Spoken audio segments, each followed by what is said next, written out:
अस्सलाम वालेकुम स्टूडेंट्स। हमारा आज का मौजू है 1937 के इंतखाबात और कांग्रेसी राज। 1935 के एक्ट की कांग्रेसी ने मुखालफत की, लेकिन इस कानून के तहत सूबाई इंतखाबात में हिस्सा लेने का फ़ैसला किया। इस एक्ट के तहत मार्च 1937 में सूबाई इंतखाबात मुनक्किद हुए। कांग्रेस को 11 में से 6 सूबों में कतई अक्सरियत हासिल होगी और 2 सूबों में अक़लियती ग्रुपों से गठजोड़ करके कांग्रेस 8 सूबों में हुकूमतें कायम करने में कामयाब हो गया। 1935 के अंदर जो कांग्रेस जो एक्ट के जो तहत कांग्रेस ने इसकी मुखालफत की और कानून के तहत लेकिन कानून के तहत सूबाई इंतखाबात में हिस्सा लेने का फ़ैसला कर लिया। तो जो 1937 में जब इंतखाबात हुए तो 6 सूबों में उन्होंने 11 में से 6 सूबों के अंदर जो कांग्रेस को है वो अक्सरियत के साथ कामयाबी हुई और 2 सूबों के साथ बाकी जो दूसरे ग्रुप से उनके साथ मिलकर उन लोगों ने 8 सूबों के अंदर जो है फुली तौर पे जो है कांग्रेस जो है उसकी बरसगीरी के अंदर कामयाबी हुई। कांग्रेसी वज़ारतें 1937 से 1939 के अंदर जो कांग्रेस की जो वज़ारत थी उसने बरसगीरी के अंदर कौन कौन सी जो हैं पॉलिसीज़ अपनाई और उन्होंने जब बरसरे इक़्तिदार में उनकी जब जमात आई तो उन्होंने मुसलमानों के ख़िलाफ़ कौन कौन सी पॉलिसीज़ अपनाई उसको हम देखते हैं। कांग्रेस वज़ारतें जुलाई 1937 से नवंबर 1939 तक बरसरे इक़्तिदार रही। इस दौरान में कांग्रेस ने जो रवैया मुसलमानों से इख्तियार किया, इससे मुसलमानों पर कांग्रेस का असल रूप बेनकाब हो गया। इससे पहले जो मुसलमान जो थे वो जो बरसगीरी के सब कॉन्टिनेंट के जो हैं हिंदू मुस्लिम इत्तेहाद की जो फेवर में लोग थे और कांग्रेस के साथ थे। जब 1939 तक जब जो कांग्रेस है बरसगीर के अंदर बरसरे इक़्तिदार में रही तो उनकी जो पॉलिसीज़ थी इसने जो मुसलमान थे बरसगीर के अंदर जो कांग्रेस के साथ थे तो उनके पर जो है कांग्रेस के जो असल रूप है वो बेनकाब किया और कांग्रेस ने के जो इक़दामात थे वो मुसलमानों के साथ किस तरह के थे। उनके जो कांग्रेस के जो पहला जो उनकी पॉलिसीज़ के अंदर था तिरंगा परचम, इंतज़ामिया के काम में मुदाखलत, मुस्लिम लीग के ख़ात्मे की कोशिश, हिंदी की तरवीज, अदलिया पर असरअंदाज होने की कोशिश, वंदे मातरम का गीत, गाँव कशी का मसला, मुसलमानों की मजहबी रसूमात में मुदाखलत, विद्या मंदिर स्कीम, वादा स्कीम, हिंदू मुस्लिम फसादात, माशी व समाजी दबाव। तिरंगा परचम। कांग्रेस ने सारे मुल्क में सरकारी और गैर सरकारी इमारतों पर बरतानवी परचम के साथ कांग्रेस का 3 तिरंगा परचम लहराना शुरू कर दिया। इसका मकसद ये था कि मुल्क में 2 पार्टियां अंग्रेज़ और कांग्रेस है। कायद-ए-आज़म ने जब पंडित नेहरू की तवज्जो इस तरफ दिलाई तो इसने झंडे को आर्ट के नक्शा नज़र से हसीन रंगों का इम्तियाज़ कहकर बात डाल दी। तो जब इनकी जो इनके कांग्रेस ने क्या किया कि जो इनकी जो इमारतें थी वहाँ पे तिरंगा परचम जो है उसको जो बरतानिया के परचम के साथ लहराना शुरू कर दिया। तो कायद-ए-आज़म ने जब पंडित नेहरू को इस बात की तरफ तवज्जो दिलाई तो उन्होंने झंडे को आर्ट के नुक्ता नज़र से हसीन रंगों का इम्तियाज़ कहकर जो है इस बात को टाल दिया। उसके बाद इंतज़ामिया के काम में मुदाखलत। कांग्रेस वज़ारतों ने बरसरे इक़्तिदार आते ही इंतज़ामिया को अपना आला कार बनाने की कोशिश शुरू कर दी। कांग्रेस के कारकुनों ने अपनी क़यादत की शया पर आला सरकारी हुकाम के साथ तमीन आमेज़ रवैया अख्तियार किया। यूपी के चीफ सेक्रेटरी ने ज़िली हुकाम को ये हिदायत भेजी कि वो अहम इक़दामात से पहले कांग्रेस कमेटियों से मशवरा कर लिया करें। कांग्रेस की ज़िली कमेटियाँ बाज़ मामलात में बरसरे काम सादर करने लगी। कांग्रेस ने बाज़ पुलिस स्टेशन कायम करे। यूपी में कांग्रेस ने एक अलग फ़ौज का शोबा भी कायम किया। कांग्रेस की इन सरगर्मियों से मुसलमान फ़िक्रमंद थे और अंग्रेज़ भी ये तासर ले रहा था कि कांग्रेस एक मुतवाज़िक हुकूमत कायम करने की कोशिश कर रही है। कांग्रेस की आंखें इक़्तिदार ने बंद कर रखी थी। जब कांग्रेस जो थी बरसगीर के अंदर अक्सरियत में आई तो इसने जो वहाँ के जो इंतज़ामी मामला थे उनके अंदर भी जो मुदाखलत शुरू कर दी और क्या किया कि वहाँ पे जो एक अलहदा फ़ौजी भी जो शोबा जो है वो अपने अंडर जो है उन्होंने कायम कर लिया। तो वहाँ की जो बरतानिया हुकूमत है उन्होंने भी जब उनके ये इक़दामात रहे तो वहाँ के मुसलमानों के साथ साथ बरतानिया की जो हुकूमत थी उसने भी ये तासुर ले लिया कि जो यहाँ की जो कांग्रेस की जो पार्टी है वो जो इंडिविजुअली तौर पर एक मुतवाज़ी जो हुकूमत है कायम करने की बरसगीरी के अंदर कोशिश कर रही है।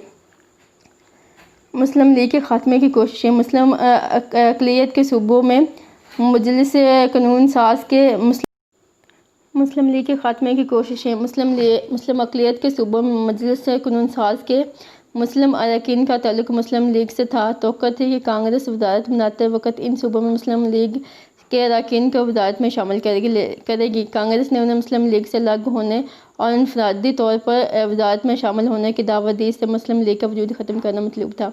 तो मुस्लिम अक़लियत के सूबों में जो लोग मुस्लिम लीग के अंदर शामिल थी, उनके ख़्याल के अंदर जब कांग्रेस को वज़ारती प्रोग्राम बनाएगा तो मुस्लिम जो अक़लियतों के सूबों के अंदर से मुस्लिम लीगियों को भी इसमें शामिल करेगा। लेकिन कांग्रेस ने जो मुस्लिम लीगियों को है इस शर्त पे कांग्रेस में आने की दावत दी, वज़ारत में आने की दावत दी कि वो कांग्रेस को छोड़ के वज़ारत में शामिल हो सकते हैं। इससे जो कांग्रेस का मुराद जो थी वो मुस्लिम लीग का जो वजूद था वो बरसगीर से ख़त्म करना मतलूब था।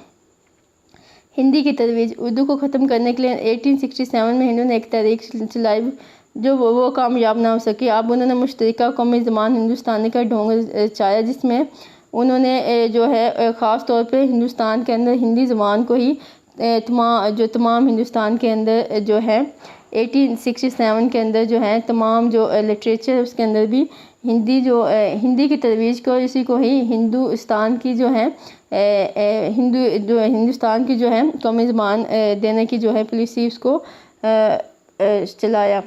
अदलिया पर असरअंदाज होने की कोशिश। कांग्रेसी हुकूमतों ने अपने हदूद से तजावुज़ करते हुए अदलिया पर भी हाथ डालने की कोशिश की। इलाहाबादी हाई कोर्ट के डॉक्टर मुखर्जी ने मुकदमे का फैसला सुनाते हुए लिखा कि हम ये मानते हैं कि मुख्तलिफ़ अदालतों को बाज़ सियासी शख्सियात ने मुख्तलिफ़ मुकदमात में किसी न किसी फ़रीक़ की हमायत में खतूत लिखे। इनमें से एक खत में मजिस्ट्रेट को तहक़ीक़ की गई थी कि अदालत में जिनका कांग्रेसी मेंबरों के ख़िलाफ़ मुकदमात चल रहे हैं उन्हें बरी कर दो। तो उन्होंने जो कांग्रेस की जो पार्टी बरसगीर के अंदर उन्होंने अदलिया पर भी हाथ डालने की कोशिश की और जो बाज़ सियासी शख्सियात हैं जिनके ऊपर मुख्तलिफ़ जो मुकदमे थे उन्हें अदालत के अंदर इनको एक ख़त लिखा जिसके अंदर मजिस्ट्रेट को इस बात की ख़ास तौर पर तहक़ीक़ की गई कि इनको जो कांग्रेस के जो मेंबरान हैं जिन पर जो मुकदमात दर्ज हैं उनको उनके ख़िलाफ़ जो है मुकदमात चल रहे हैं उनको उनसे बरी कर दो। वंदे मातरम का गीत। कांग्रेस ने बरस से इक़्तिदार आने के बाद वंदे मातरम के गीत को कौमी तराना करार दिया। यह गीत एक मोहतसब हिंदू अदीब बंकिम चंद्र चटर्जी जी के नावल आनंद मित्र से लिया गया था, जिसमें मुसलमानों के खिलाफ ज़हर उगला गया था और हिंदुओं को तलकीन की गई थी मुसलमान लुटेरों से जिस कदर जल्द मुमकिन हो निजात हासिल की जाए। क़ायद-ए-आज़म ने इस पर एतराज़ किया तो पंडित नेहरू ने जवाब दिया, वंदे मातरम का गीत हमारी कौमी जद्दोजहद से वाबस्ता चला आ रहा है। इसके साथ बहुत सी यादें और कुर्बानियाँ पेवस्त हैं। मकबूल आम गीत खुद ब खुद जज्बात की दुनिया से जन्म लेता है। जो वंदे मातरम का गीत था जो इसके अंदर जो है वो एक मोहतसब जो एक हिंदू जो अदीब था उसके जो है उसने जो मुसलमानों के ख़िलाफ़ ज़हर उगला और बरसगीर के अंदर मुसलमानों को जो है लटेरे कहा कि इनसे जितनी जल्दी हो जान छुड़ाओ। तो जब ये गीत जो है जिसको वंदे मातरम को जब जो कौमी तौर पे गाया जाने लगे तो क़ायद-ए-आज़म ने इस बात पर एतराज़ किया। पंडित नेहरू ने कहा कि जो वंदे मातरम का गीत है इसके साथ हमारी बहुत सी जद्दोजहद वाबस्ता है चली आ रही है और बहुत सी यादें पेवस्त हैं। जो कि गीत जो है मकबूल आम गीत खुद ब खुद जज्बात की दुनिया से जन्म लेते हैं। तो ये जो गीत था मुसलमानों की इसके अंदर तौहीन अमेज़ जो है उनको मुसलमानों को लुटेरे कहा गया, तो इसको भी जो बरसगीर के अंदर फ़रोग़ दिया जाने लगा। गाँव कशी का मसला। मुसलमानों और हिंदुओं की तहज़ीब और सकाफ़त एक दूसरे की ज़िद है। गाय हिंदुओं के नज़दीक मुक़द्दस और पाक और इसे माता के नाम से याद करते हैं ताकि इसके गोबर और पेशाब को भी मुक़द्दस ख्याल कहते हैं, जबकि मुसलमान से बाकी जानवरों की तरह एक आम दूध देने वाला जानवर समझते हैं, इसका गोश्त खाते हैं और उसकी कुर्बानी देते हैं। कांग्रेसी वज़ारतों ने इक़्तिदार में आते ही ज़िबिया गाँव पर पाबंदी लगा दी और इसे फ़ौजदारी जुर्म करार दिया गया। तो जो गाँव कशी का जो मसला था जो वो इसको पाक समझते थे और मुसलमान जो थे इसको आम जानवर के तौर पे समझते थे। तो सबसे पहले जो कांग्रेस ने किया कि इक़्तिदार में आते ही कांग्रेस वज़ारतों ने इक़्तिदार में आते ही ज़िबिया गाँव पर पाबंदी लगा दी, यानी कि गाँव को ज़िबा करने पर पाबंदी लगा दी और इसे अगर कोई मुसलमान कुर्बानी के वक़्त भी करता था तो इसको फ़ौजदारी जुर्म के तौर पर करार दिया। मुसलमान की मजहबी रस्मात में मुदाखलत। कांग्रेस वज़ारतों ने इक़्तिदार में आते मुसलमानों की मजहबी रस्मातों और इबादत में मुदाखलत शुरू कर दी। मुहर्रम और ईद के मौक़ों पर दफ़ा 144 नाफिज करके मजहबी इज्तिमाआत को रोकने की कोशिश की जाती। ईद उल अज़हा के मौके पर ज़िबिया गाँव पर पाबंदी लगा दी जाती। तो मुसलमानों के जो कांग्रेस ने मुसलमानों के मजहबी जो मौक़े हैं उन पर भी दखल अंदाज़ी शुरू कर दी और मुहर्रम और ईद के मौक़ों पर ख़ास तौर पर क्या कि 144 नाफिज जो दफ़ा इसको नाफिज करते हुए जो ज़िबिया गाँव में इस पर पाबंदी लगा दी। और अगर कोई जो मुसलमान जो कोई गाँव की जो गाय की कुर्बानी करता तो इस पर 144 जो है जो दफ़ात जो थी वो नाफिज की जाती। विद्या मंदिर स्कीम। कांग्रेस ने हिंदू तहज़ीब को विद्या मंदिर स्कीम के जरिए ज़बरदस्ती ठूंसने की कोशिश की। CP के मनसूबे में विद्या मंदिर के नाम से एक तलीमी मनसूबा तैयार किया जिसके तहत प्राइमरी तलीम मंदिर में देने का प्रोग्राम बनाया गया, क्योंकि इस सतह के बच्चे कच्चे ज़हन के होते हैं। उन्हें गांधी की मूर्ति का एहतराम करना और हिंदू रस्मात को गैर शौरी तौर पर कबूल करने के लिए तैयार करना था। तो प्राइमरी स्कूल को विद्या मंदिर स्कीम के तहत तो क्या किया कि मंदिर के अंदर जो है प्राइमरी स्कूलिंग जो है उन्होंने स्टार्ट करने का जो मनसूबा तलीम बनाया, जिसके साथ उनका जो मकसद क्या था कि जो कच्चे ज़हन के बच्चे उनके अंदर गांधी की मूर्ति का एहतराम करना। जो गांधी की मूर्ति थी उसको पूजा करवाई जाती थी वहाँ बच्चों को मंदिर के अंदर, और इन जो रस्मात को गैर शौरी तौर पर जो मुसलमान बच्चे हैं उनको भी गैर शौरी तौर पर कबूल करने के लिए तैयार करना था। वादा स्कीम। कांग्रेस ने वादा स्कीम के जरिए एक मखलूत माशरे की तश्कील के लिए एक तलीमी मनसूबा तैयार किया। इसमें सारे मज़ाहिब को सच्चा बताया गया और मुत्तहिदा हिंदुस्तानी कौमियत का प्रचार किया गया। वादा स्कीम के जरिए मुसलमानों के कादर रस्मात तहज़ीब व तमद्दुन और जुदागाना तशख़्ख़ुस को ख़त्म करके उन्हें हिंदू मत में ज़मन करने की एक ख़तरनाक साजिश की थी। वादा स्कीम के तहत के हिंदुस्तान के अंदर जो भी मज़ाहिब हैं वो सारे ठीक हैं, उनके जो भी जो तहज़ीब व सक़ाफ़त उनका कोई अपना तशख़्ख़ुस नहीं है।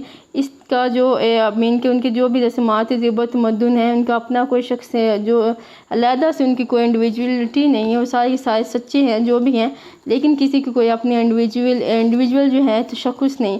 इसका जो इसका प्रचार किया गया, इसका जो मकसद ये था कि इस्लाम को जो है उसको मुसलमानों के जो अक़ायद रस्मात हैं उनको दूसरे मज़ाहिब के अंदर जो है ज़मन करने की जो है उनको दूसरे जो मज़ाहिब उनके अंदर शामिल करने की जो ख़तरनाक कोशिश की गई और साजिश की गई थी। हिंदू मुस्लिम फसादात। कांग्रेसी वज़ारत क़ायम होती हिंदू मुस्लिम फसादात शुरू हो गए। मसाजिद के सामने बाजे बजाने और ज़िबिया गाँव के मसले पर खून रेज़ी तक नौबत पहुँच जाती। कांग्रेसी वज़ारतों के दौर में मुसलमानों की जान व माल और इस तो आबरू हिंदुओं के हाथ महफूज न रही। नागपुर हाई कोर्ट के जस्टिस ने लिखा कि मुसलमानों के लिए मुश्किलात पैदा करने में हिंदू हुकूमत हिंदुओं के साथ होगी। तो हिंदू मुस्लिम फसादात इस वजह से भी जो है बरसगीर के अंदर ज़्यादा हो गए कि उन्होंने मसाजिद के अंदर मुसलमानों के इबादत को डिस्टर्ब करना स्टार्ट कर दिया और क्या किया कि ईद के मौके पर जो है खून रेज़ी करना शुरू किया। मुसलमानों को ज़िबिया गाँव के जो हैं उस पर जो है ज़बरदस्ती उनको जो 144 के तहत दफ़ात के साथ उन पर पाबंदी लगा दी गई। माशी और समाजी दबाव। हिंदू पहले मुसलमानों को गासिब लुटेरा मलीज ख्याल करता था। कांग्रेसी वज़ारतों के क़याम होते हिंदुओं ने मुसलमानों के खिलाफ खुलकर नफरत का इज़हार शुरू कर दिया। कांग्रेसी दौर में सरकारी मुलाजमत के दरवाजे मुसलमानों पर बंद कर दिए। इस तरह इक़्तिसादी तौर पर मुसलमान बदहाली का शिकार हो गए। तो कांग्रेसी वज़ारतें जब इक़्तिदार में आई तो उन्होंने जो मुसलमानों को वो पहले ही गासिब लुटेरा और मलीज ख्याल करते थे। तो जब कांग्रेसी वज़ारतें हिंदुस्तान में बरसरे इक़्तिदार में आई तो उन्होंने मुसलमानों पर क्या किया कि जो मुलाजमतों के दरवाजे वो बंद कर दिए, जिस तरह से इनके मुसलमान जो क्या है इक़्तिसादी तौर पर बदहाली का शिकार हो गए। Thank you all of you, have a good day.